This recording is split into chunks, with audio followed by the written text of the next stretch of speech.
Welcome, curious minds, to a world of knowledge and discovery. It's a pleasure to have you join us as we uncover the secrets of Superman 2. Superman II is a 1980 superhero film directed by Richard Lester and written by Mario Puzo and David and Leslie Newman from a story by Puzo based on the DC Comics character Superman. It is the second installment in the Superman film series and a sequel to Superman 1978. It stars Gene Hackman, Christopher Reeve, Terence Stamp, Ned Beatty, Sarah Douglas, Margot Kidder, and Jack O'Halloran. The film was released in Australia and mainland Europe on December 4, 1980, and in other countries throughout 1981. Selected premiere engagements of Superman II were presented in Megasound, a high-impact surround sound system similar to Sensurround. In 1977, it was decided by producers Alexander and Ilya Salkind that they would film both Superman and its sequel simultaneously, with principal photography beginning in March 1977 and ending in October 1978. Tensions rose between original director Richard Donner and the producers, in which a decision was made to stop filming the sequel, of which 75% had already been completed, and finish the first film. Following the release of Superman in December 1978, Donner was controversially fired as director and was replaced by Lester. Several members of the cast and crew declined to return in the wake of Donner's firing. To be officially credited as the director, Lester reshot most of the film, in which principal photography resumed in September 1979 and ended in March 1980. The film received positive reviews from film critics who praised the performances from Reeve, Stamp and Hackman, the visual effects, and humor. It grossed $190 million against a production budget of $54 million. A box office success but less than its predecessor. A sequel, Superman 3, was released in June 1983, for which Lester returned as director. A director's cut of the film, restoring the original vision for the film under Donner's supervision, titled Superman 2, the Richard Donner cut, was released on November 28, 2006 in various home media formats. Now, we shift our focus to plot a topic that deserves our attention. Before the destruction of Krypton, the criminals General Zod, Ursa and Non are sentenced to banishment into the Phantom Zone. Years later, the Phantom Zone is shattered near Earth by the shockwave of a hydrogen bomb, thrown from Earth by Superman. The three criminals are freed and find themselves with superpowers granted by the yellow light of the Sunday after landing on the moon and effortlessly killing a team of astronauts exploring there. They continue toward Earth with plans to conquer the planet. The Daily Planet sends journalist Clark Kent Tahoe's secret identity as Superman and his colleague Lois Lane to Niagara Falls. Lois suspects Clark and Superman are the same person after Clark is absent when Superman appears and saves a child who falls. Lois intentionally places herself in the falls, but Clark saves her without exposing himself. That night, Clark trips and his arm lands in a lit fireplace. When his hand is unscathed, Clark reveals he is indeed Superman. He takes her to his fortress of solitude in the Arctic, showing her the traces of his past stored within energy crystals. Superman declares his love for Lois and his wish to spend his life with her. After conferring with the artificial intelligence of his mother Lara, Superman removes his superpowers by exposing himself to red Kryptonian sunlight in a crystal chamber, becoming immortal. Clark and Lois spend the night together, then leave the fortress and return from the Arctic by automobile. Meanwhile, after becoming accustomed to Earth, Zod and his cohorts travel to the White House and force the President of the United States to surrender. Clark and Lois arrive at a diner, where a trucker named Rocky sexually harasses Lois and beats up Clark. The fight is interrupted by an urgent news report where the President resigns his office to Zod. When the President pleads for Superman to save the Earth, General Zod demands that Superman come and kneel before Zod. Realizing he has made a horrible mistake, Clark returns to the fortress to see if he can regain his powers. Lex Luthor escapes from prison with Eve Teschmacher's help, leaving his accomplice Otis behind. Luthor and Teschmacher infiltrate the Fortress of Solitude before Superman and Lois arrive, and Luthor learns of Superman's connection to Jor-El and General Zod. He finds Zod at the White House and tells him Superman is the son of Jor-El, their jailer, and offers to lead him to Superman in exchange for control of Australia. The three Kryptonians ally with Luthor and go to the offices of the Daily Planet. Superman arrives, after having found the green crystal that restores his powers, and battles the three. Zod realizes Superman cares for the humans and takes advantage of this by threatening bystanders. Superman realizes the only way to stop Zod and the others is to lure them to the fortress. Superman flies off with Zod, Ursa, and Non in pursuit, kidnapping Lois and taking along Luthor. Upon arrival, Zod declares Luthor has outlived his usefulness and plans to kill both him and Superman. Superman tries to get Luthor to lure the three into the crystal chamber to depower them. However, Luthor, eager to get back in Zod's favor, reveals the chamber's secret to the villains. Zod forces Superman into the chamber and activates it. Afterwards, assuming him deprived of his powers, Zod tells Superman to kneel and kiss his hand. Instead, Superman crushes Zod's hand and tosses him into a crevice. Luthor deduces that Superman reconfigured the chamber to expose the trio to red sunlight while Superman was protected from it. Non falls into another crevice when trying to fly over it, and Lois knocks Ursa into a third. Superman flies back to civilization, returning Lois home and Lex back to prison. At the Daily Planet the following day, Clark finds Lois upset about knowing his secret but not being able to be open about her true feelings. He kisses her, using his abilities to wipe her mind of the knowledge of her past few days. Later, Clark returns to the diner and gets revenge on Rocky. Superman restores the damage done by Zod, replacing the American flag atop the White House, and tells the president he will not abandon his duty again. Let's now shift gears and explore Cast through a critical lens, uncovering its strengths and weaknesses. Gene Hackman as Lex Luthor, criminal genius and Superman's arch-nemesis. Armed with vast resources and scientific brilliance, Luthor's contempt for mankind is only surpassed by his hatred for Superman. Luthor strikes a bargain with the three Kryptonian criminals in an effort to destroy Superman. Christopher Reeve as Clark Kent Superman. Born on Krypton and raised on Earth, Superman is a being of immense strength, speed, and power.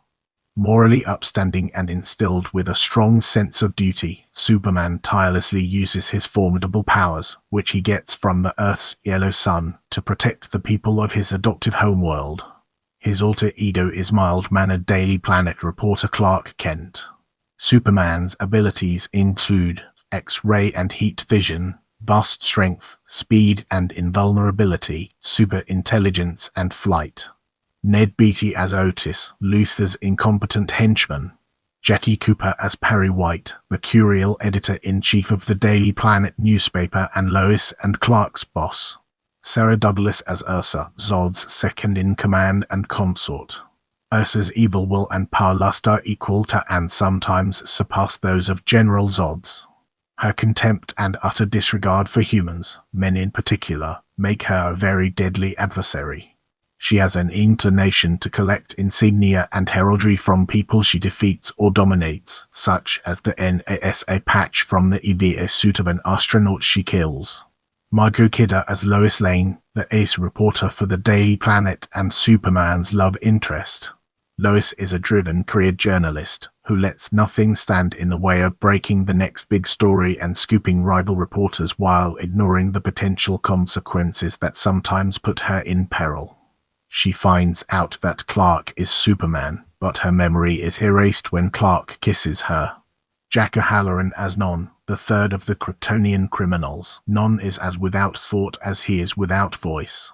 At 7 foot tall, Non is a formidable hucking mute who easily matches Superman's strength, but has the intelligence and sometimes curiosity of a child, and communicates only with guttural grunts and growls. Though he lacks the mental ability to use his powers effectively, He does, however, possess the same taste for destruction as his Kryptonian companions, and his physical strength is even greater than Zod and Ursa's. Valerie Perrine as Eve Teschmacher, Lex Luthor's beautiful assistant and girlfriend who helps him escape from prison. Susanna York as Lara, Jor-El's wife and Superman's biological mother. Clifton James as Sheriff. E.G. Marshall as the President of the United States. Mark McCroy as Jimmy Olsen, young photographer at the Daily Planet. Terence Stamp as General Zod, the ruthless, arrogant and megalomaniacal leader of 3 Kryptonian criminals banished to the Phantom Zone and unwittingly set free by Superman. Zod, upon landing on Earth and gaining the same superpowers as Superman, immediately views humans as a weak and insignificant subspecies and imposes his evil will for world dominance. However, his arrogance causes him to quickly become bored with his powers, and he is almost disappointed at how little of a challenge humans are. His insatiable lust for power is replaced, however, by revenge when he learns that the son of Jor-El stands in the way of his absolute rule of the planet. According to the 2006 documentary You Will Believe, The Cinematic Saga of Superman, Sarah Douglas was the only cast member to do extensive around-the-world press tours in support of the film and was one of the few actors who held a neutral point of view in the Donna Lester controversy. Richard Donner briefly appears in a walking cameo in the film. In the sequence where the depowered Clark and Lois are seen approaching the truck stop diner by car, Donner appears walking camera left past the driver's side. He is wearing a light tan jacket and appears to be smoking a pipe. In his commentary for Superman 2, Ilya Salkind states that the inclusion of his cameo in that scene is proof that the Salkinds held no animosity towards Donner, because if there were, then surely they would have cut it out. Conversely, Donner has used his inclusion in the scene to debunk praise heaped on Lester around the release of the film, where Lester took credit for the intense nature of the bully scene in the diner, pointing out that Donner filmed the scene and not Lester. As we progress, let's zoom in on original production and examine its role in shaping our overall narrative. Principal photography for both Superman films began on March 28, 1977 at Pinewood Studios for the Krypton scenes, but by May 1977, production had run 2 weeks behind schedule. It was reported that Donner had developed tensions with Alexander and Ilya Salkind and Pierre Spengler concerning the escalating production budget and production schedule. Donner responded by claiming he was never given a budget. In July 1977, Richard Lester had previously directed The Three Musketeers 1973 and The Four Musketeers 1974 for the Salkinds, came on board the project as an uncredited associate producer and intermediary on Superman to mediate the relationship between Donner and the Salkinds, who were no longer on speaking terms. Prior to this, Lester had won a lawsuit against the Salkinds for money still owed to him from making the films, but the assets were held in legal entanglements in the Bahamas. The Salkinds then offered to compensate him if he would help on the Superman films, in which Lester became a second unit director, where he and Donner formed an effective partnership. By October 1977, Gene Hackman, Ned Beatty, and Valerie Perrine had completed their scenes. They were all under contract to finish both pictures. Nevertheless, with months left of filming, the Salkinds had halted filming Superman 2, of which Donner had shot 75%, to focus on finishing Superman. During the pause in filming, the Salkinds agreed to a negative pickup deal with Warner Bros. Pictures, granting the studio rights to foreign distribution and television airings in exchange for more financing. As we embark on the next leg of our journey, let's unpack the layers of replacing Richard Donner and examine its core elements. Following the release of Superman in December 1978, Spengler encountered Variety columnist Amy Arcad at a Christmas party, at which he confirmed that while there had been tension between him and Donner, he was proud of the film and looked forward to working with him on the sequel. Arcad then contacted Donner, who responded, "If he's on it, he's not." 2 days after the first film's general release, Marlon Brando had sued the Salkinds for $50 million, claiming he had never received his percentage of the film's gross and filed a restraining order to prevent the use of his likeness. While his restraining order request was thrown out, Brando received $15 million from the settlement. Following this, producers Alexander and Ilya Salkind announced that Marlon Brando's completed scenes for Superman I would be excised from the movie to avoid having to pay the actor the reported 11.75% of gross US box office takings he was now demanding for his performance in the sequel. In addition to this, Ilya Salkind had also claimed Brando was removed due to creative differences, in which he suggested to his father, "What if it's the mother? She talks about love to her son." And it kind of made sense creatively. L had done his thing if you want. Donner publicly lambasted this decision, in which he told Variety, "That means no games, they have to want me to do it. It has to be on my terms, and I don't mean financially. I mean control." As Donner had become unavailable because he was promoting Superman in Europe, the Salkinds approached Guy Hamilton to take over directional reins for Superman I since Lester was filming Cuba 1979 at the time. However, Hamilton was unavailable, but by the time Superman I was ready to begin filming, Lester had completed Cuba and was available to direct. Eventually, on March 15, 1979, the Salkinds decided to replace Donner with Richard Lester. Donner recalled, "One day, I got a telegram from them saying my services are no longer needed and that my dear friend Richard Lester would take over. To this day, I have not heard from them." Ilya Salkind countered. "Dick Donner said, I will do the second movie on my terms and without Spengler. Spengler was my friend since childhood and my father and I were very loyal guys. We said no. And it really boiled down to that."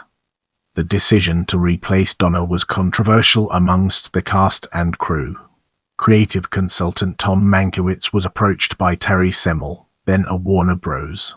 Vice President, to return for the sequel, but he declined out of loyalty to Donner. Mankiewicz recounted, "I have a lot of respect for. Friendship is more important than anything. And Dick brought me on the picture and my loyalty was with Dick and I couldn't believe that they fired him." Editor Stuart Baird also declined to return for the sequel. Gene Hackman declined to return for reshoots, which necessitated the need for a stand-in actor and a voice double for several scenes. In this section, we'll be shedding light on production under Richard Lester and its impact on our understanding of the subject. To replace Mankiewicz, Superman co-screenwriters David and Leslie Newman were then brought back to retool the script, constructing a new opening and ending. The new script featured newly conceived scenes such as a new opening involving Superman thwarting the nuclear terrorists at the Eiffel Tower, Clark rescuing Lois at Niagara Falls, and a new ending in which Clark causes Lois to forget his secret identity through a hypnotic kiss. Furthermore, cinematographer Jeffrey Unsworth had died before the release of Superman. Now director, Lester was not sympathetic to Donner's filmmaking style. Donner was emphasizing a kind of grandiose myth. There was a kind of David Lean-ish attempt in several sequences, and enormous scale. There was a type of epic quality which isn't in my nature, so my work really didn't embrace that. That's not me.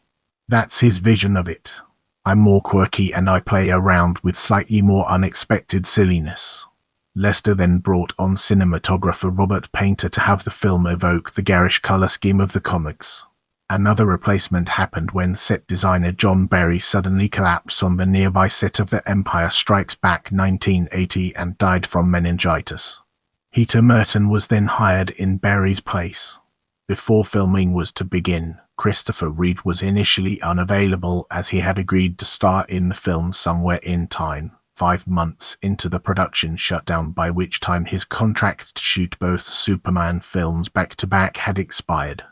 Reeve had claimed that 12 hours after his casting was announced, he received a letter from the producers to be available for Superman II on July 16, which was only 5 days after he was to finish filming Somewhere in Time. In March 1979, the Salkinds filed suit against Reeve alleging he had breached his contract by walking off the sequel. Furthermore, Reeve had reservations with Lester and the Newmans' script following the departure of Donner. During the renegotiation of his contract, Reeve agreed to the financial terms, but demanded more artistic control. Filming for Superman I recommenced in September 1979 at Pinewood Studios. The remaining sequences left to be shot included the scenes of the supervillains in Midwest America and the battle in Metropolis. With Brando cut from the film, the decision was made to reshoot the scene in which Clark confesses his love for Lois and surrender his powers. Another scene, as written in the film's original shooting script and shot, was to have Jor-El restore his superpowers by reaching out to him in a tableau reminiscent of the painting The Creation of Adam, but the younger Salkind felt it was over the top. The first scene was reshot with actress Susanna York taking Brando's place while the restoration of Superman's powers would take place off-screen. Location shooting took place in Canada, Paris, Norway and St. Lucia. The Metropolis scenes, in contrast to the first film where they were filmed on location in New York, are filmed entirely on the back lot at Pinewood.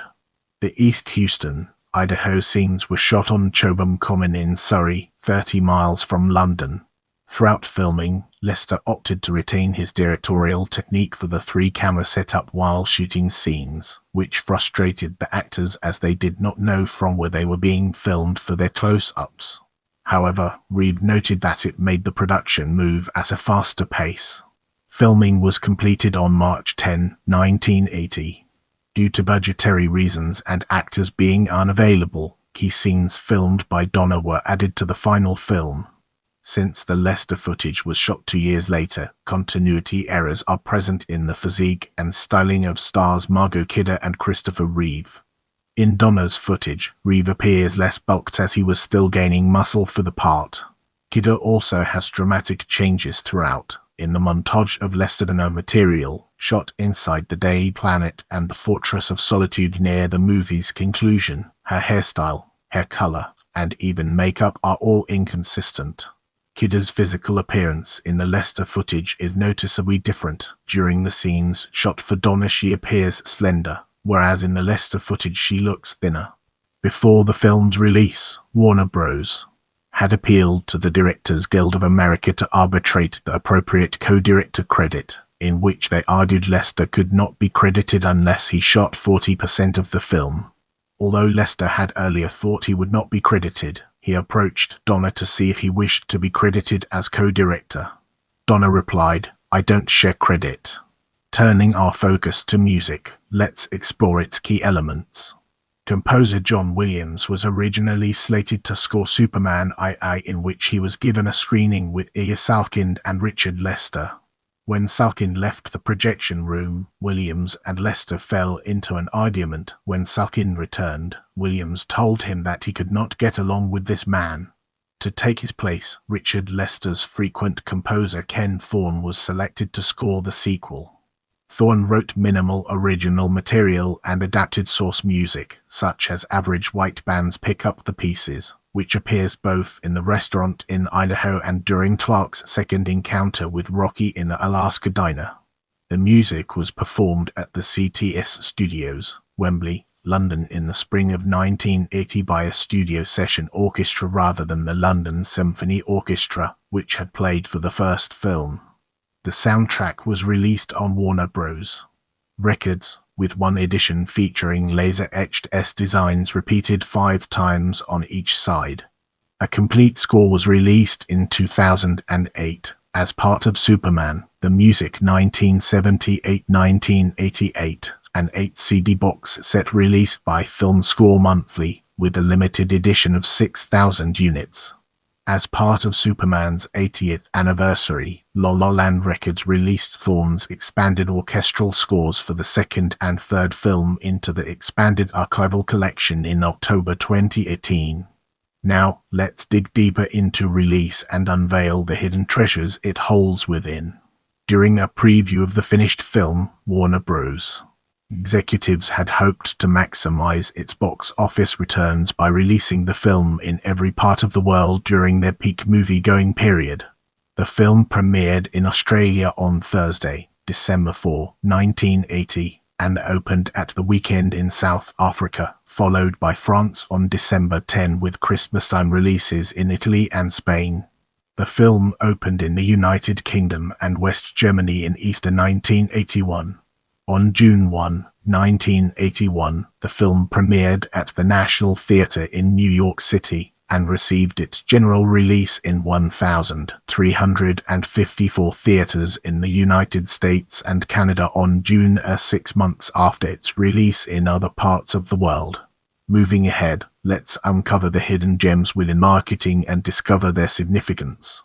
To promote the film, the New York Times reported that Warner Bros. Had licensees for 34 products including posters, Pepsi Cola, pajamas, and t-shirts with Superman carrying the American flag. They had also enlisted their publishing division to produce calendars, pop-up books, a film novelization, a behind-the-scenes book, and a children's dictionary. Before production on Superman I resumed in 1979, the Philip Morris Company had paid $40,000 £30,570 sterling for their Marlboro cigarette to appear in the film. Lois Lane was shown as a chain smoker in the film, although she never smoked in the comic book. During the Metropolis battle, General Zod throws Superman into a Marlboro delivery truck, although actual vehicles for tobacco distribution are unmarked for security reasons. This led to a congressional investigation. As we enter this new phase, let's uncover the impact of critical response on our broader topic. On the review aggregator website Rotten Tomatoes, Superman I has an approval rating of based on reviews, with an average rating of. The site's critics' consensus reads, "The humor occasionally stumbles into slapstick territory, and the special effects are dated, but Superman I meets, if not exceeds, the standard set by its predecessor." On Metacritic, the film has a weighted average score of 83 out of 100, based on 16 critics, indicating universal acclaim. Roger Ebert of the Chicago Sun-Times, who gave the original film very high acclaim, also praised Superman 2, giving it 4 out of 4 stars. He wrote in his review, "This movie's most intriguing insight is that Superman's disguise as Clark Kent isn't a matter of looks as much as of mental attitude. Clark is disguised not by his glasses but by his ordinariness. Beneath his meek exterior, of course, is concealed a superhero. And, the movie subtly hints, isn't that the case with us all?" Gene Siskel of the Chicago Tribune awarded 3.5 out of 4 stars and declared it better than the original. Sheila Benson of the Los Angeles Times called it the most interesting Superman yet, adding, "This film's fun comes from character, dialogue and performance, not effects. There are, of course, enough effects to fill a dozen Saturday matinee serials, but they aren't necessarily the film's deliciousness." Janet Maslin, reviewing for the New York Times, wrote that Superman I is a marvelous toy. "It's funny, it's full of tricks, and it manages to be royally entertaining, which is really all it aims for." She also praised the performances of Reeve and Hackman and found the directing style between Donner and Lester to be indistinguishable. Similarly, David Denby, reviewing for the New York Magazine, praised the film's light approach and Hackman's performance. Christopher John, reviewing the film in Us Magazine, commented that Superman I falls into the category of sequels containing such films as Jaws I highly absorbing and entertaining, yet better films only if you never saw the original. British Cinema Magazine Total Film named Terence Stamp's version of General Zod No. 32 on their top 50 greatest villains of all time list, beating out the No. 38 place of Lex Luthor in 2007. Pop culture website IGN placed General Zod at No.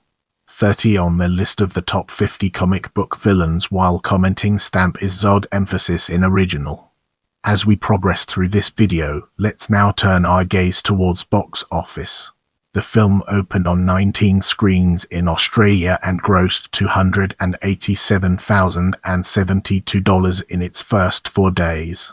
On its opening weekend in the United States and Canada, Superman I broke box office records with a first-day gross of $4.30 million. The next day, It grossed $5.50 million, which at the time was the highest single box office day, surpassing the record previously set by Star Wars 1977 with $4.50 million. It also recorded the highest grossing weekend up to that time with $14.10 million, surpassing the record $11.90 million set by Star Trek, the motion picture 1979, and the $13.10 million four-day weekend set by Superman in its third weekend. The film remained number one for the next 3 weekends, outpacing Raiders of the Lost Ark, but Raiders eventually overtook it and returned to number one in its 6th week of release. In its first month of release, Superman I had grossed $75 million and went on to gross $108.20 million in the United States and Canada, with the gross rental coming to $65 million. The third highest grossing film of 1981. Internationally, it grossed $82.20 million for a worldwide total of $190.40 million. The spotlight now falls on broadcast television versions as we delve deeper into its details. As with the first film, Alexander and Ilya Salkind prepared a version for worldwide television release that reinserted unused footage, in this case 24 minutes into the film. It was through this extended version that viewers first caught a glimpse into the Superman I that might have happened had Richard Donner remained as director. In fact, a majority of the added footage was shot by Donner before Richard Lester became director. 17 of the 24 added minutes were utilized by ABC for its 1984 network premiere. Subsequent ABC airings of the longer version would be cut further for more advertising time. The full 146-minute extended cut was shown internationally, including parts of Canada. Get ready to immerse yourself in the world of additional footage as we examine its impact and relevance. The added footage offers an alternative ending to the film. In the theatrical cut, it is implied that Superman has killed the 3 Kryptonian villains, going against the strict code that Superman does not kill. In the extended ending, a US Polar Patrol is shown picking up the 3 Kryptonians and Lex Luthor, after which Superman, with Lois standing beside him, destroys the Fortress of Solitude. Among the other lost skins, Superman passes a Concorde jet on his way to Paris. This is not in the video release and was actually an outtake from Superman, the movie, as a bridge between Superman saving Air Force One and his conversation with Jor-El after his first night. At the end of the film, Clark Kent bumps into a large bald man, which reminds him to go to the diner to face the obnoxious trucker who beat him up earlier. The Phantom Zone villains land outside the Fortress of Solitude with Lex Luthor and Lois Lane, trying to figure out how to get into extended scenes of the 3 Kryptonians' invasion of the White House, with Zod using a gun and non-frightening a dog. Superman cooks a salad using his heat vision during dinner with Lois at the Fortress of Solitude. Extended discussion between Zod and Ursa on the moon. In East Houston, a boy tries to escape on horseback, only to be killed by Non, who throws a police siren at him. Some telecast versions remove the following for content: much violence in the opening White House scene was left out, including Zod murdering several Secret Service agents and Capitol Police officers with an AR-10 assault rifle. Much of the bully's lines in the bar "I don't like your meat anyway" was re-edited to "I don't like you anyway." About 35 seconds of the Battle of Metropolis Superman flying over Metropolis River was deleted. Some language and profanity were redubbed. Among the footage seen in the international Canadian telecast, a girl in Japan watching the destruction of East Houston on TV to the disapproval of her mother, who believes it's a violent TV show. Longer conversation between Lois and Superman after he destroys the Fortress of Solitude. Lex Luthor taking Perry White's coffee during the Times Square battle. Lex and Miss Teshmaker admiring the Fortress of Solitude. Lex is negotiating with Superman after they leave the fortress is longer. Zod and his cronies being arrested by Arctic Patrol officers. In 2004, A fan-restored DVD known as Superman 2 Restored International Cut was released through many Superman fan sites. It featured extended scenes pulled from international television broadcasts over the years. Warner Bros. Threatened legal action over the bootleg release. As we progress, let's zoom in on the Richard Donner cut and examine its role in shaping our overall narrative. During the production of Superman Returns, Warner Bros. Acquired the rights from Marlon Brando's estate to use the late actor's footage from Superman in the film. Shortly after, Ilya Salkind confirmed that Donner was involved in the project to recut Superman using Brando's unused footage. Editor Michael Thau worked on the project alongside Donner and Tom Mankiewicz, who supervised the Superman reconstruction. Despite some initial confusion, Thau confirmed that all the footage shot by Donner in 1977 was recovered and transferred from a vault in England. The new edition, titled Superman 2, The Richard Donner Cut, was released on DVD, HD DVD, and Blu-ray on November 28, 2006. In order to make Donner's vision of Superman I feel less incomplete, finished scenes by Lester that Donner was unable to shoot were incorporated into the film, as well as the screen tests by Reeve and Kidder for one pivotal scene.